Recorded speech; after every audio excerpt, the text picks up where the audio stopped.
నమస్తే, welcome to temple tour with Gitanjali.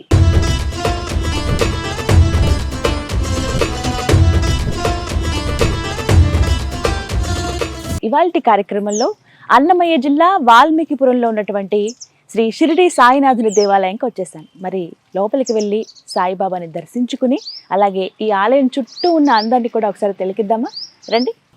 ఓ అసలు ఎంత బాగుంది తెలుసా, దూరం నుంచి నేను అందాన్ని కూడా చూద్దామని ఎందుకన్నానో తెలుసా. ఒకసారి మీరు గనక ఆలయం వైపు చూస్తే, ఆలయం చుట్టూ ఉన్న ఆ గ్రీనరీ చూస్తే అదే మాట అంటారు. సిఎంఆర్ షాపింగ్ మాల్ మన హైట్ నగర్ లో భాగ్యలతా కమాన్ పక్కన ఫిబ్రవరి 29న ప్రముఖ సినీ తారలచే గొప్ప ప్రారంభం. టెంపుల్ కి వెళ్లే ముందే మనం పార్క్ లోపల నుంచి ఇలా నడుచుకుంటూ వెళ్ళాలన్నమాట. ఇదే దారి, ఇరువైపులా కూడా చక్కటి పూల మొక్కలు వేశారు.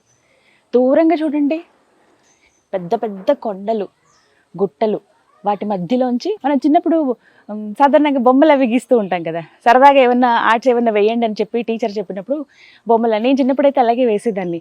మంచిగా కొండలు, ఒక చిన్న ఊరు, లేకపోతే ఆ ఊరిలో ఒక ఏదైనా ఒక దేవాలయం ఉన్నట్టుగా నాకు అవన్నీ ఇప్పుడు కళ్ళ ముందు కనపడుతున్నాయి అన్నమాట. అలా చూస్తుంటే భలే ఉంది. లోపలికి వెళ్దాం. ఎంత బాగుంది తెలుసా, నేను అన్నానా సేమ్ బొమ్మలో వేసుకున్నట్టుగా ఎలా అనిపిస్తుందో సుందరంగా ఒక చిత్రకారుడు గీసిన ఒక చిత్రంలాగా అనిపిస్తుంది అనమాట బాబావారి గుడి. ఇక్కడి నుంచే బాబావారిని మనం దర్శనం చేసుకోవచ్చు. కాకపోతే అప్పుడే వద్దు, ఫస్ట్ ఒక ప్రదక్షిణం చేసి వద్దాం. ప్రదక్షిణంతో పాటుగా ఇంకా చాలా విషయాలు మాట్లాడుకుందాం, ఎప్పుడు ఆలయం ప్రారంభించారని చెప్పి. బాబా సాయినాథ, సాయిబాబా వారు అనగానే మనకి షిరిడీనే గుర్తొస్తుంది. చాలామంది వెళ్ళలేరండి, ఎన్నో కారణాల వల్ల కావచ్చు, వాళ్ళకున్న పరిస్థితులు బట్టి. అయితే మనకి దగ్గరలోనే ఇలా సుందరమైన దివ్యమైన ఆలయాలని నిర్మిస్తే అక్కడికే వెళ్ళామేమో, షిరిడీకే వెళ్ళామేమో అన్న భావన ఖచ్చితంగా కలుగుతుంది. సాయిబాబా అన్ని చోట్ల ఉంటారు. మీరు ఒక్కసారి నన్ను సాయి అని పిలవండి చాలు, ఓయి అని నేను పలుకుతానన్న మాట ఇచ్చారు ఆయన. అదేవిధంగా ఇక్కడి భక్తుల విశ్వాసం కూడా అదే, వాళ్ళ నమ్మకం కూడా అదే. ఏ కష్టం వచ్చి సాయి మాకు ఈ కష్టం వచ్చిందనగానే నేనున్నానంటూ వెంటనే పలుకుతారు ఆయన. అది మాత్రం నిజం, అది నేను స్వయంగా అనుభవించాను కూడా చాలాసార్లు. మొత్తంగా ఈ ప్రాంగణం అంతా కూడా 4 ఎకరాల స్థలం. అయితే ప్రత్యేకించి సాయిబాబా వారి ఆలయం 1 ఎకరంలో నిర్మించారనమాట. చుట్టూ కూడా పార్కులు. ఒక్కసారి బయట నుంచి ఓవరాల్ లుక్ చూడండి ఎంత బాగుందో. ఒక తెల్లటి భవనం, అందులో సాయినాథుడు. ఇక్కడ నుంచి కంప్లీట్గా వర్క్ చూసారా, ఆర్ట్ వర్క్, ఒక ఫ్లవర్ లాగా అనిపిస్తుంది అనమాట మనకంతా. అవుతున్నాయి. నివేదన అయినప్పుడల్లా మనకి గంట కొడతారు కదా, లోపల నివేదన అవుతుంది. మనకు తెలుసు కదా, నిత్యం ఆయనకి 4 పూటల హారతి ఉంటుంది. షిరిడీలో ఏ విధంగా అయితే కార్యక్రమాలు చేస్తారో అదేవిధంగా ఇక్కడ కూడా అనమాట. చాలా సుందరంగా ఉంది. ప్రదక్షిణలు చేస్తూ కూడా ఇలా ఆ సాయిబాబాని మనసారా తలుచుకుంటూ ఈ అందాలను అలా ఆస్వాదిస్తూ ఉంటే ఎంత బాగుంటుందో. అన్నట్టు ఇక్కడ నెమళ్ళు కూడా ఉన్నాయి. అసలు చాలా ఫ్రెండ్లీగా ఉన్నాయి. అవి ఇలా పిలిస్తే దగ్గరికి వస్తున్నాయి. పాపం ఏమన్నా పెడతాం అనుకుంటున్నాయో మరి. దగ్గరికి వస్తే నేను ఒక నెమల దగ్గరికి కూడా వెళ్ళాను, చూడండి విజువల్లో చూపిస్తాను మీకు. అసలు ఏం అనట్లేదు, దగ్గరికి వస్తున్నాయి చక్కగా. అలాగే ర్యాబిట్స్ ఉన్నాయి ఇక్కడ. ఇవన్నీ చాలా బాబావారు ఉన్నప్పుడట అవి ఎంత క్రూర మృగాలుగా ఉన్నా కూడా ఆయన్ని చూడగానే, ఆయన దగ్గరికి చేరగానే అలా సాధు జంతువులాగా మారిపోయాయన్నమాట. నిజంగా అలాంటి పరిస్థితులు కూడా ఉండొచ్చు. ఎందుకంటే ఇక్కడ నుంచి చూసారా, మొత్తం అవన్నీ కూడా కొండలే. ఆ కొండల దగ్గర నుంచి వచ్చేస్తాయి చిన్న చిన్న కుందేళ్ళు, అడవి కుందేళ్ళు కానీ, అలాగే నెమళ్ళు, ఇంకొన్ని జంతువులు కూడా వస్తాయి. కానీ అవి ఎవరికి ఏం హాని చేయలేదని చెప్తున్నారనమాట. ఇక్కడ వాల్మీకిపురంలో ఉన్నటువంటి సాయిబాబా వారి ఆలయం గురించి మాట్లాడుకుంటే 2007వ సంవత్సరంలో ఈ ఆలయ నిర్మాణం ప్రారంభించారండి. 2007లో సాయిబాబా వారి ఆలయం నిర్మిద్దామన్న ఆలోచన పీలేరు ఎమ్మెల్యే ఎవరైతే ఉన్నారో చింతల రామచంద్రారెడ్డి గారికి వచ్చింది. ఇక వారికి ఆలోచన రావటం, సరే నిర్మిద్దాం, అది ప్రజలకి కూడా చాలా మంచిది, అలాగే ఆ బాబావారి ఆశీస్సులు అందరికీ ఉంటాయనే ఉద్దేశంతో 2007వ సంవత్సరంలో ప్రారంభించారు. అయితే 2008లో బాబావారి విగ్రహాన్ని ఆర్డర్ చేశారనమాట. ఏదైనా ఒక విగ్రహం మనం తీసుకురావాలి, మంచి ప్లేస్లో తీసుకురావాలి. ఏదైనా విగ్రహం చెక్కినప్పుడు ఆ విగ్రహంలో జీవకళ ఉట్టిపడాలి అని చెప్తూ ఉంటారు. విగ్రహం చూస్తే ఖచ్చితంగా మీకు అదే మాట వస్తుంది. అయితే 2009వ సంవత్సరం నవంబర్ 28వ తారీఖున సత్యసాయి బాబా వారి దగ్గరికి వెళ్ళి ఇలా బాబాగారి గుడి ప్రారంభిస్తున్నాము, ముహూర్తం పెట్టండి అని అడిగారట. అప్పుడు ఆయన 2010 ఏప్రిల్ 15వ తారీఖున ఆలయాన్ని నిర్మించండి, అక్కడ బాబావారి విగ్రహం పెట్టండి, నిత్యం ఆరాధన చేయండి, ఖచ్చితంగా ఆ బాబావారు అక్కడే కొలువైనట్టుగా ఉంటారని చెప్పి సత్యసాయి బాబా వారు ఇలా చెప్పారట. ఇక చెప్పడం ఇంకేం ఆలస్యమే ఉంది, అదే కదా కావాల్సింది, ఆలయం నిర్మిద్దాం అదే కదా అనుకున్నామని చెప్పి ఇంకెక్కడ లేట్ చేయకుండా వెంటనే పనులన్నీ చకచకా జరిగిపోయాయి. దగ్గర ఇప్పటికీ 14 సంవత్సరం, ఇది 14వ సంవత్సరం ఈ ఆలయం నిర్మించి. 14 ఏళ్ళైనా ఇప్పటికీ నిత్య నూతనంగా కనిపిస్తుంది కదా. ఏదేమైనా కానీ ఇలా వాల్మీకిపురంలో ఇంత సుందరమైన దేవాలయం ఉందని వాస్తవానికి నాకు తెలీదు. కానీ ఎవరో ఇలా వస్తుంటే ఇలా నేను వాల్మీకిపురం వెళ్తున్నాను, ఇలా టెంపుల్స్ వీటి గురించి చేద్దాం అనుకుంటున్నానంటే ఇక్కడ దగ్గరలో మనకి పట్టాభిరామాలయం కూడా ఉంది. చాలా సుప్రసిద్ధ క్షేత్రం అది, ఎన్నో వేల ఏళ్ల చరిత్ర ఉందని. అలాగే సాయిబాబా గుడి కూడా ఆ ప్రకృతి అందాల మధ్య చాలా సుందరంగా ఉంటుంది, వీక్షించండి అన్నారు. నిజంగా నేను ఇక్కడికి రాకపోయి ఉంటే మిస్ అయిపోయేదాన్ని. ఎంత సుందరమైన దేవాలయం. బాబావారు కూడా చాలా కళ ఉట్టుపడుతూ చాలా ప్రశాంతంగా కనిపిస్తారట. ఇక ఇలా మాట్లాడుకోవడం ఎందుకు, వెళ్ళి బాబావారిని దర్శనం చేసుకుందామా మరి, రండి వెళ్దాం. మొత్తం గ్రీనరీయే కంప్లీట్గా, దూరంగా మనకి అంతా నేచర్ కనిపిస్తున్న ఆలయం దగ్గర కూడా మొత్తం ఈ స్థలం అంతా కూడా మొత్తం పచ్చడి చెట్లతో నింపేశారండి, పూల మొక్కలు. బాబావారికి చాలా ఇష్టం అట మొక్కలంటే, ఎప్పుడు వాటికి నీళ్లు పోస్తూ వాటిని పెంచుతూ వాటి నుంచి అంటే ఎదిగే కొద్దీ ఒదగడం అనేది ఎలా నేర్చుకోవాలని మొక్కల నుంచి అని చెప్పి బాబావారు చెప్పిన మాటలు ఇవన్నీ. వారు పలికిన 10 మాటల్లో ఇవి కూడా ఒకటనమాట. మనం ఫస్ట్ టెంపుల్ లోపలికి వెళ్ళగానే ముందుగా గణపతి దర్శనం చేసుకోవచ్చు.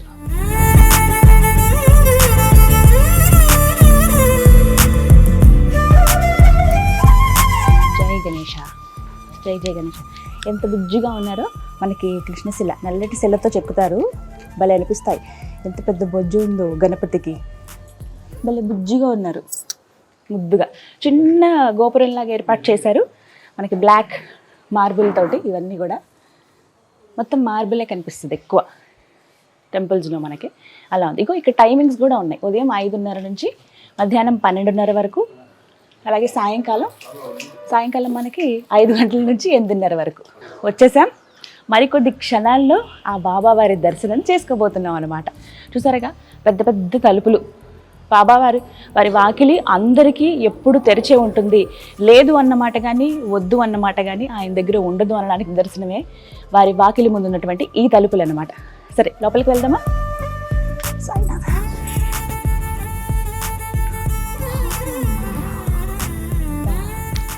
ఎంత బాగుందో, ప్రశాంతంగా అనిపిస్తాం హాయిగా. అసలు ఆలయాన్ని చూస్తుంటే నాకు రీసెంట్గా 1 నెల లేకపోతే 1 సంవత్సరం క్రితం నిర్మించారేమో ఈ ఆలయం, అందుకే ఇంత నీట్గా ఉందని అనిపించింది. కానీ వినగానే నాకు ఆశ్చర్యం అనిపించింది. 2009 2010 తర్వాత మొత్తం పూర్తిగా కన్స్ట్రక్షన్ అయినది. అప్పటి నుంచి ఈ 13 ఏళ్ల పాటు ఎక్కడ చెక్కు చెదరకుండా ఉన్నది కూడా మళ్ళీ ఎక్కడో రోడ్డు మీద కానీ లేకపోతే ఇళ్ళ మధ్యలో కాదండి, ఇల్లు ఉన్నప్పటికీ చివరికి మొత్తం ప్రకృతి మధ్యలో ఉన్నందుకేమో ఆ కళ అంతా కూడా ఈ ఆలయంలో మనకు కనిపిస్తూ ఉంటుంది అనమాట. అణువున మొత్తం ఎక్కడ వేరే కలర్ కనిపించదు, కంప్లీట్ వైట్. ఆ రీసౌండ్ వస్తుంది చూసారా నేను మాట్లాడుతుంటే. ప్రతి పౌర్ణమికి ఇక్కడ వ్రతాలు జరుగుతాయి, సత్యనారాయణ స్వామి వ్రతాలు. ఇక జంటలు చాలామంది వచ్చి పాల్గొంటారు. మనకి సాధారణంగా ఇళ్లలో వ్రతం చేసుకోవడం అనేది కష్టం, ఎన్నో నియమాలు ఉంటాయి, మనకున్న పరిస్థితులు కావచ్చు. కొంతమంది ఏంటంటే వివాహం జరిగిన కొత్తలో చేసుకోలేని పరిస్థితులు ఉన్నవాళ్ళు, ఎప్పుడో మేము చేసుకున్నాము కానీ కుదరలేదు వ్రతం చేసుకుందాం అనుకునే వాళ్ళకి ఇలా గుళ్ళల్లో ఏర్పాటు చేస్తే చాలా వెసులుబాటు ఉంటుంది కదా. అందులో భాగంగానే ప్రజల భక్తులు వాళ్ళందరి సౌకర్యార్థం ఈ విధంగా ఆలయ ట్రస్ట్ వారు మనకి ప్రతి పౌర్ణమికి సత్యనారాయణ స్వామి వారి వ్రతాలు ఏర్పాటు చేస్తారనమాట. ఇలా జంటలు వచ్చి వాళ్ళు పార్టిసిపేట్ చేస్తారు. అలా చక్కగా వ్రతాలు కూడా ఇక్కడ ఆచరిస్తారనమాట. భక్తులందరికీ ఇంకా గుళ్ళోనే చేసుకుంటే ఇంకెంత బాగుంటుందో కదా. పౌర్ణమి అనగానే చాలా ప్రత్యేకం బాబావారికి కూడా. ఇక్కడ స్పెషల్గా పౌర్ణమికి చాలా చాలా మంచి పూజలు జరుగుతాయి. గురు పౌర్ణమి అంటే సాయిబాబా పేరే ఖచ్చితంగా మనకు వినపడుతుంది. ఎక్కడెక్కడ సాయిబాబా గుడి ఉందని వెతుక్కుంటూ వెళ్తాం మనం. కానీ వాల్మీకిపురం వాళ్ళకి మాత్రం వెతుక్కోవాల్సిన అవసరం లేదు, ఇంత సుందరమైన ఆలయం ఉంది. ఇక్కడే దివ్యమైన బాబావారి విగ్రహం కూడా ఉంది. సరే ఒక్కసారి నా కళ్ళతో బాబావారిని చూస్తారా? చూడండి ఎంత అందంగా ఉన్నారో. ఏంటో మనం ఎన్ని కష్టాల్లో వచ్చినా లేకపోతే ఏదైనా సమస్యలు ఉండొచ్చినా ఆయన్ని చూడగానే ఏం కష్టం వచ్చింది మనకి, నిజమే కదా, ఇలా ప్రశాంతంగా హాయిగా ఉంటే ఆయనతో అన్నీ చెప్పుకుంటే మనకు అవన్నీ నెరవేరిపోతాయి కదా, తీరిపోతాయి కదా అనిపిస్తుంది ఆయన రూపం. ఆపాదమస్తకం కాళ్ళ దగ్గర నుంచి చూసుకోవచ్చు చక్కగా బాబావారిని. తెల్లటి విగ్రహం ఎంత బాగుందో. వాస్తవానికి ఈ విగ్రహం ఎత్తు ఎంతో తెలుసా? 5 అడుగుల 3 అంగుళాల వరకు ఉంటుంది. సింహాసనం పైన రాజులా కూర్చున్నారు ఆయన. 2 సింహాలు, మొత్తం అంతా కూడా వెండితో చేసి పొదిగినటువంటి సింహాసనం. పైన గొడుగు కానీ స్వామివారి కిరీటం కానీ అన్నీ ఎంత బాగున్నాయో, ప్రశాంతంగా అనిపిస్తారు. జైపూర్లో ఆర్డర్ చేసినటువంటి విగ్రహం ఇది స్వామివారిది. మార్బుల్, ప్యూర్ మార్బుల్ అనమాట. ఆ తెల్లగా అలా ఉంటాయి. ఆయన ఇచ్చే సందేశం కూడా ఒకటే, మన మనసు కూడా ఎలాంటి కల్మషాలు లేకుండా ప్రశాంతంగా నిర్మలంగా ఉండాలనేదే ఆయన చెప్పే మాట. అదే అందరూ పాటించాలి. శ్రద్ధ, సబూరి. శ్రద్ధ ఉండాలి చేసే పని మీద, చేసిన పని అది సక్సెస్ అయ్యేదాకా ఒక సహనం ఉండాలి. ఇది బాబావారు ఎప్పుడూ చెప్పే మాట. అది మనలో అందరం పాటిస్తే మన జీవితమే చాలా ప్రశాంతంగా ఉంటుంది. కామన్గా నాకు బాబావారితో అనుబంధం ఏంటి అని అంటే ఒక ఫ్రెండ్ లాగా ఫీల్ అయ్యేదాన్ని నేను. ఏదైనా ఒక చిన్న మాట వస్తే అవునా ఓకే ఇలా ఆయన వింటారు. సమాధిలో ఉన్నా సరే మీరు ఒక్కసారి సాయి అని నన్ను పిలవండి, ఓయి అని నేను పలుకుతాను అని అంటారు కదా, అలా అనమాట. ఆ కనెక్షన్ నాకే కాదు సాయి భక్తులకి చాలామందికి అందరికీ ఇదే ఉంటుందన్నమాట. ఒక్కసారి దండం పెట్టుకుందాం. సేమ్ షిరిడీలో ఎలా అయితే నేను ఒక్కసారే వెళ్ళాను షిరిడీ, బాబావారిని ఎలా చూశానో అలాగే అనిపిస్తూ ఉన్నారు. చాలా చాలా ప్రశాంతంగా రిలాక్స్డ్గా ఉందన్నమాట ఆ దివ్య రూపం. ఇక్కడ ఇంకొక అవకాశం ఉంది. నేను ఇందాక వచ్చిన వెంటనే ఇక్కడ నుంచి దండం పెట్టుకుంటానండి అని చెప్పి పాదాల దగ్గర ఇలా దండం పెట్టుకోబోయాను. చక్కగా అలంకరించారు సాయినాథ. అంటే ఇక్కడ ఇంకొక వెసులుబాటు, ఒక చక్కటి సౌకర్యం ఏంటో తెలుసా? ఇంత దూరం నుంచే కాదు, బాబావారిని అంత దగ్గరికి కూడా వెళ్ళి చూడొచ్చు అనమాట. దగ్గర దాకా వెళ్ళి వారి పాదాలని తాకి మన మనసులో ఉన్న కష్టాలు, బాధలు, మన సంతోషము, సుఖము అన్ని వారితో విన్నవించుకొని రావచ్చు. స్వయంగా వారిని తాకే అవకాశం ఉంటుంది ఇక్కడ. ఇక అంతటి మహద్భాగ్యం దక్కితే వదులుతావా మనం? ఊరుకుంటావా మనం? వెళ్దామా మరి? పదండి.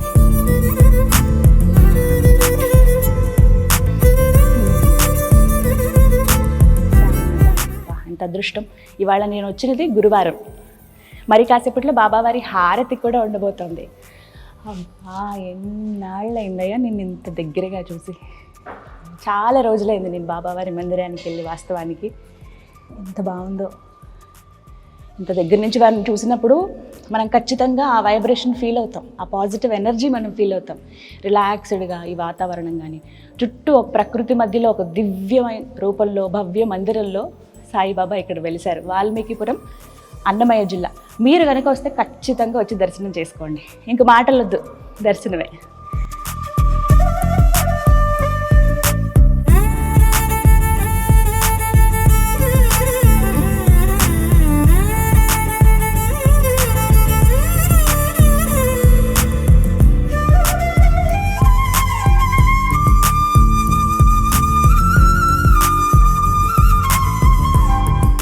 కళ్ళల్లోకి అలా చూస్తే చాలు మనకున్న కష్టాలన్నీ మర్చిపోతాం.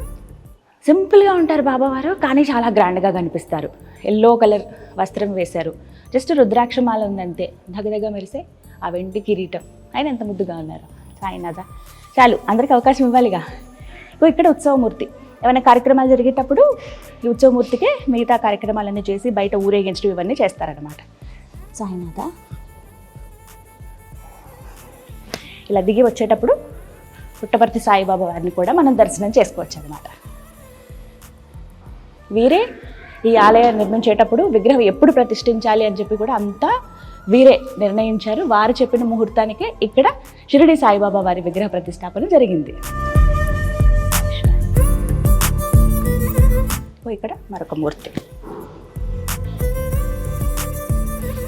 ఇంత ప్రశాంతమైన వాతావరణంలో ఉంటే, ఇంత ప్రశాంతంగా మనం ఉంటే ఇంకా ఏ బాధలు ఏమి గుర్తురావు. ప్రత్యేకించి ఈ ఆలయానికి శ్రీ షిరిడి సాయి చారిటబుల్ ట్రస్ట్ అనేటువంటి ఒక ట్రస్ట్ను కూడా ఏర్పాటు చేశారండి. ఆ ట్రస్ట్ ద్వారా ఎన్నో కార్యక్రమాలు చేస్తూ ఉన్నారు. మనమైతే సరిగ్గా సమయానికి వచ్చాం. ఎందుకో నేను ఎప్పుడు ఏ ఆలయానికి వెళ్ళినా సరిగ్గా ఆ సమయానికి ఏదో ఒక మంచి కార్యక్రమం జరగడం చూస్తాను నేను. ఇప్పుడు 6 అయింది, సాయిబాబా వారికి హారతి ఇచ్చే టైం ఇది. మనకు కూడా పాల్పంచుకునే ఒక మంచి అవకాశం ఇచ్చారు. ఒక చక్కటి గోల్డెన్ ఛాన్స్ అంటాం కదా, అలాంటి ఒక మంచి అవకాశం వచ్చింది. నేను కూడా వెళ్ళి బాబావారి హారతిలో పాల్గొంటాను. మీరు కూడా వీక్షించండి.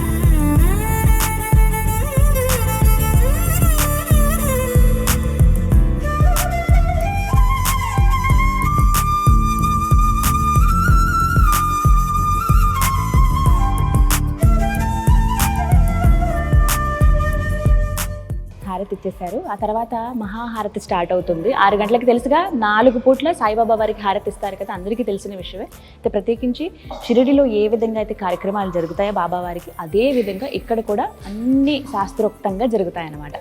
ఇంకా స్పెషల్గా చెప్పాలంటే ఎన్నో కార్యక్రమాలు కూడా ఇక్కడ చేస్తారు. 2010వ సంవత్సరంలోనే ఇక్కడ ట్రస్ట్ కూడా ఏర్పాటు చేయడం జరిగింది బాబావారి పేరు మీద. అది కూడా శ్రీ షిరిడి సాయి చారిటబుల్ ట్రస్ట్.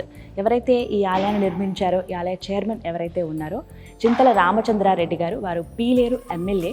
అయితే వారే ఈ ట్రస్ట్ని కూడా ఏర్పాటు చేశారు. ఆ ట్రస్ట్ ద్వారా ఎన్నో కార్యక్రమాలు చేశారు.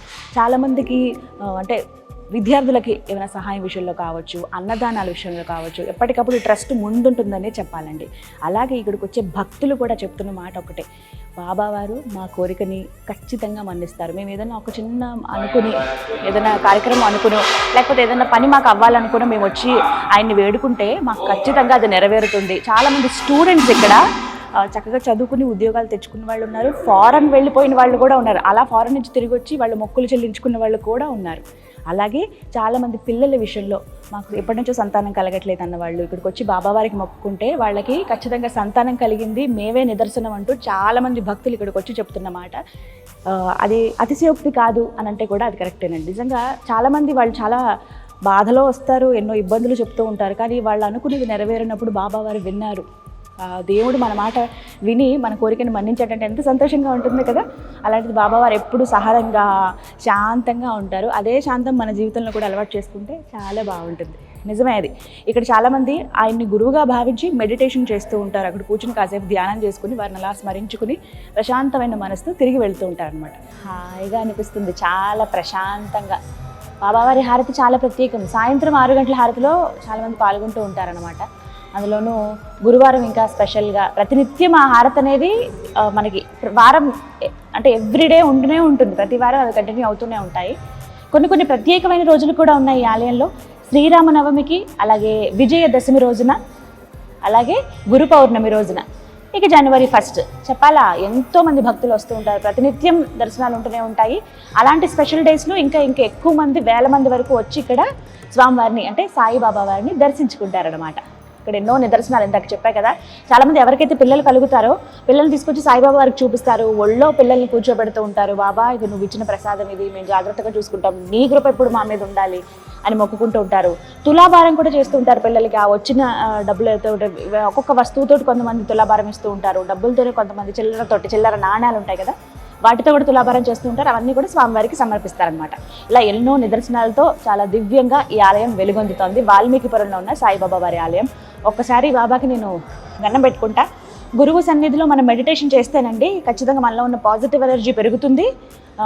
దాంతోపాటుగా మన చుట్టూ ఉన్న ఆరా ఏదైతే ఉంటుందో దానికి కాస్త మనం ఇంకా పెంచుకున్న వాళ్ళం అవుతాం. ఆ స్పిరిచువాలిటీ అనేది మనలో చాలా చాలా అవసరం. ఇవాళ రోజులో మనకున్న ఈ బిజీ లైఫ్లో ఇలా బాబావారి ముందు ఒక్క నిమిషం కూర్చొని ధ్యానం చేసుకుంటే ముందు మన స్పిరిచువాలిటీ ఎలా ఉందనేది కూడా మనకి తెలుస్తుంది అనమాట. ఒకసారి నేను ధ్యానం చేసుకుంటాను.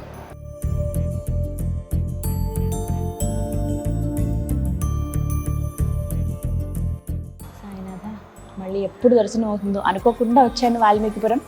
అనుకోకుండా సాయిబాబా వారి దర్శనం అయ్యింది. మీరు కనుక ఈ చుట్టుపక్కల ప్రాంతాల్లో ఉంటే కనుక తిరుపతికి వచ్చాము, మదనపల్లి వరకు వెళ్దాం అనుకుంటున్నాం, లేకపోతే మదనపల్లి నుంచి తిరుపతి ఈ ప్రయాణం ఉంటే ఖచ్చితంగా మీరు రండి. వాల్మీకిపురం మీకు చాలా క్లియర్గా ఉంటుంది.